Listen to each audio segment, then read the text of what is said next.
Hi guys! Happy New Year sa ating lahat at welcome sa Glebs TV!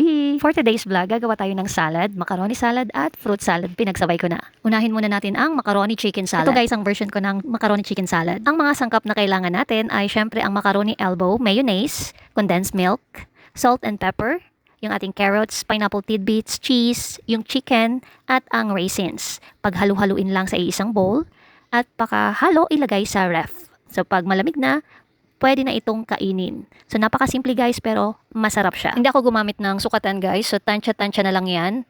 Siyempre huwag kalimutang tikman sa bawat lagay ng mga ingredients, lalo na yung salt and pepper at yung condensed milk. Yan ang aking version ng macaroni chicken salad. Sana matry nyo din. Ayan, tapos na tayo sa ating chicken macaroni salad. Dito naman tayo sa ating fruit salad. Sa aking version ng fruit salad, kailangan natin ng fruit cocktail, cheese, raisins, kaong. Nakalimutan ko maglagay guys ng nata de coco. At wag na wag nyo kakalimutang maglagay ng cream densada.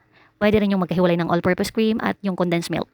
At syempre halu-haluin lang sa isang lalagyan, tikman kung matamis na, kung hindi pa, lagyan ulit ng condensed milk para sa additional na tamis. At yan lang, syempre, pag kailangan mo palamigin, pag malamig na, pwede nang i-serve.